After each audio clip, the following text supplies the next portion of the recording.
प्यारे बच्चों, आपका इस एपिसोड में बहुत बहुत स्वागत है। इससे पहले कि आप लोगों ने सामाजिक बहिष्कार और सामाजिक असमानता के बारे में आप लोग पढ़े थे, उसी चैप्टर से ये रिलेटेड पूर्वाग्रह भी है।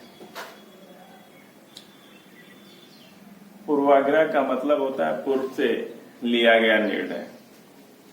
पूर्व में पूर्व की चीजें देख के आगे बिना सोचे या समझे आप जो निर्णय लेते हैं या कहते हैं, उसी को पूर्वाग्रह कहा जाता है।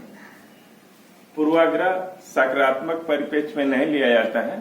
पूर्वाग्रह एक नकारात्मक इसका दृष्टिकोण होता है। इसको हम परिभाषित कर सकते हैं कि एक समूह के सदस्यों द्वारा किसी दूसरे समूह के बारे में एक काल्पनिक और रूढ़िवादी धारणा बना लेने को हम पूर्वाग्रह कहते हैं। यह एक नकारात्मक विचार है जिसका वास्तविकता से कोई संबंध नहीं है। जैसे हम लोग सभी लोग गांव में रहते हैं तो देखते हैं किसी की व्यक्ति के बारे में अपनी अपनी गलत धारणाएं भी लगा लेते हैं कि जो अगर क्या साहू है तो बेईमान होगा, या अन्य लोगों में जात के आधार पर लोग अपना अपना दृष्टिकोण या व्यक्ति के बारे में उसके चाल चलन से दृष्टिकोण लगा लेते हैं, जो हर परिस्थितियों में सही नहीं होते, वो गलत भी हो सकता है। ऐसा चला आ रहा है पूर्व से, ऐसा कहा जा रहा है, हमारे पूर्वज कहे हैं, तो उस आधार पे हम उसको कह देते हैं ये सही चीज नहीं है। इसी को आगे आगमार ने डिफाइन किया कि पूर्वाग्रह जल्दीबाजी में लिया गया एक निर्णय है।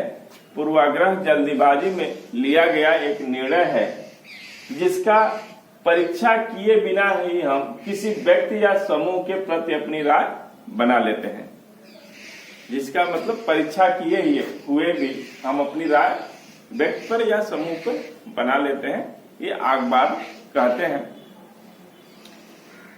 जो भी पूर्वाग्रह है तो हमारे पूर्वज जो कहते आए हैं, जो हम सुन रहे हैं, या किसी के बारे में कुछ जल्दी ही कमेंट कर देना, उसके प्रति कुछ कह देना, एक तरह से पूर्वाग्रह है। इसी तरह आगे नर्मदेश्वर प्रसाद जी ने भी पूर्वाग्रह को डिफाइन किया और कहा कि पूर्वाग्रह एक ऐसा निर्णय, दृष्टिकोण या विश्वास है जिसे लोग वास्तविक तथ्य से परिचित होने से पहले ही अपने मन में कायम कर लेते हैं। अगर आप देखेंगे तो पूर्वाग्रह की जो विशेषताएं हैं वो मुख्य रूप से 3-4 चीजों पे आधारित है कि पूर्वाग्रह को हम कहां से सीखते हैं? परिवार से, मित्र से, समूह से हम सीख लेते हैं। कि शुरू में जो चली आ रही है बातें, बहुत सारे गांव में कमेंट्स चलते हैं जात बिरादरी पे या लोगों पे, तो उस कमेंट को हम लोग सुनते आ रहे हैं, उसी के आधार पे हम फिर उसको दूसरे पे आक्षेप कर देते हैं। जैसे आप ये कह लें कि कोई महाजन है तो बेईमान होगा, अगर कोई हरिजन है तो अशुद्ध होगा, अगर कोई सरदार है तो मेहनती होगा। ये केवल इस आधार पर कहते हैं हम कि ये पूर्वज मेरे या हमारे मित्र, हमारे परिवार के लोग बताते आ रहे हैं। ऐसा नहीं है कि जात के आधार पे किसी की डिफाइन नहीं हो सकती है, वो व्यक्ति कैसा है उसके आधार पे उसका डिफाइन होना चाहिए, न कि जो चीजें कही गई हैं उस आधार पे होना चाहिए। फिर आप देखेंगे कि जो पूर्वाग्रह है वो सकारात्मक अवधारणा नहीं है, वो नकारात्मक अवधारणा है। ये देखने में आता है कि सारी चीजें पूर्वाग्रह से ली गई चीजों को जो लोग कहते हैं या करते हैं, उनको लगता है कि मैं सही कहता हूं, बाकी ऐसा नहीं है। हाँ, हो सकता है कहीं सही भी हो, बाकी मोस्टली सही नहीं रहता है। फिर तीसरा पॉइंट, पूर्वाग्रह का मतलब होता है एक समूह से अपने समूह की श्रेष्ठता दूसरे समूह पे लादना। जो पहला ही इसका जो परिभाषा दिया गया है उसमें ये कहा कि एक समूह के सदस्यों द्वारा किसी दूसरे समूह के बारे में एक काल्पनिक और रूढ़िवादी धारणा बनाने को हम पूर्वाग्रह कहते हैं। ये सकारात्मक नहीं है, नकारात्मक अवधारणा है।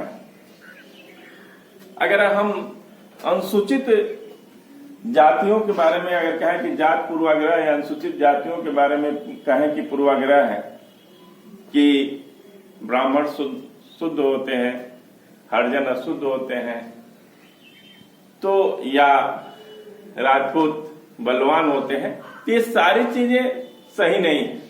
पहले चली आ रही थी, उस समय वर्ण व्यवस्था थी, तो वर्ण व्यवस्था में जो देखने को मिलता है वो कार्य के आधार पर लोगों का व्यवहार का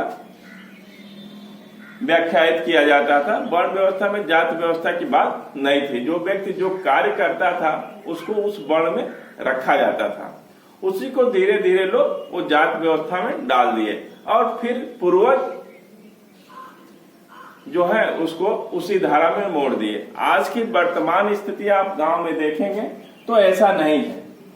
हो सकता है कि जो आप जैसे जो भी आप संवैधानिक किताबों में कि दलित वर्ग है, अनुसूचित जातियां हैं, जनजातियां हैं, तो आप देखेंगे गांव की स्थिति जो भी वर्ग जो भी जाति गांव में ज्यादा है, चाहे जिस शहर में जो जाति ज्यादा है, चाहे वो दलित हो, चाहे अनुसूचित जाति हो, चाहे सवर्ण हो, तो वो अपना वर्चस्व बनाने के लिए तरह तरह के आक्षेप करती है। ये सीधे कह देना कि नहीं ऊपर के जातियों के द्वारा नीचे के जातियों पे कमेंट कहे जाते हैं, ऐसा अब नहीं दिखलाई देता है। जात की संरचना पूरी तरह से बदल गई है और इस पे मनन करने की भी आवश्यकता है कि ये बहुत सालों से ऐसा कहा जा रहा है और सुना जा रहा है और उसी को चले आ रहे हैं। इसमें थोड़ा सा बदलाव करने की वर्तमान परिस्थितियों में भी आवश्यकता है कि आज की परिस्थितियां बदली हुई हैं और जो पुरानी चीजें हैं उसी के आधार पर आज भी लड़कों को वही चीजें सिखाई जा रही हैं। तो केवल इस आधार पे कि अनुसूचित जातियों को, जैसे जब भारत स्वतंत्र हुआ तो भारत स्वतंत्र होने के बाद बहुत सारी जातियां हैं, जैसे आप मान लीजिए ब्राह्मण है, क्षत्रिय है, वैश्य है, शूद्र है। अनुसूचित जात में हम जो एसटी वर्ग में आते हैं या हरिजन है, चाहे अन्य लोग हैं, धोबी हैं, तो उनपे ऐसा नहीं है कि ऊपर के वर्ग द्वारा केवल दबाव ही बनाया जाता है, क्योंकि वर्तमान परिस्थितियां वैसी रही होगी, चली आई होगी और आज ये वर्ग अगर जब से शिक्षित हो गया है तो अपने अधिकारों कर्तव्यों को जाना है। जो वर्ग जैसे ही शिक्षित हुआ तो वो बढ़ने की कोशिश किया, अपने आप को आर्थिक, सामाजिक, राजनीतिक रूप से सक्षम करने का वो प्रयास किया और आज हर वर्ग चाहे हर जात के लोग अपने आप को सामाजिक या राजनीतिक रूप से या आर्थिक रूप से अपने को ऊपर करने का प्रयास करता है, अपने को मजबूत करने का प्रयास करता है। ये हर केवल ये मनुष्य में नहीं है, हर जगह, चाहे आप पेड़ पौधों में देखेंगे तो ये प्रवृत्ति है, जानवरों में देखेंगे तो ये प्रवृत्ति है कि अपने को आप आगे बढ़ाना चाहते हैं, ऊपर रखना चाहते हैं।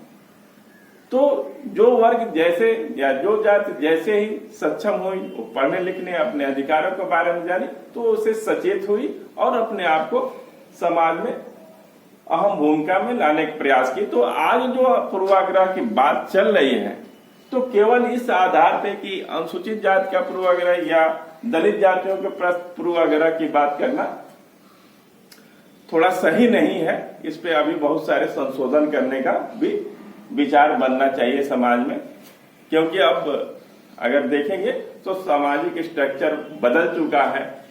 यहाँ आप देखेंगे कि एम.एन. श्रीनिवास ने प्रभु जाति की अवधारणा दी। बहुत पहले की ये बात है, कई साल पहले की बात है कि जो जातियां जिस जगह पे संख्या में ज्यादा है, राजनीतिक स्तर में और आर्थिक रूप से सक्षम है, वो डोमिनेंट है, वो सवर्ण जातियों जैसे अपना बिहेवियर अपनाते हैं और दूसरे को अपना वर्चस्व स्थापित करते हैं।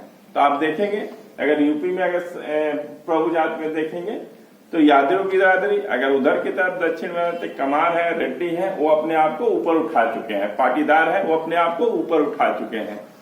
आप अभी इधर चले जाएंगे देखेंगे तो पश्चिमी यूपी में जाटो है, वो भी अपनी सामाजिक स्थिति और राजनीतिक स्थिति काफी ऊपर है। तो केवल जात विशेष के नाम पे इसका बहुत चर्चा, वो वर्तमान परिस्थितियों के आधार पे इसका चर्चा करने की आवश्यकता है, न कि पूर्व में चली है अवधारणाओं के अनुसार। तो पूर्वाग्रह का मतलब यह है कि एक समूह के सदस्यों द्वारा किसी दूसरे समूह के सदस्यों के बारे में काल्पनिक या रूढ़िवादी धारणा बनाने लोगों को पूर्वाग्रह कहते हैं। ये एक नकारात्मक धारणा, एक तरह से आप लोग अगर बोलचाल की भाषा में देखेंगे तो कमेंट, आप उस पर कमेंट कसना कहते हैं, इसी तरह से पूर्वाग्रह है। तो आज के क्लास यहीं तक, धन्यवाद।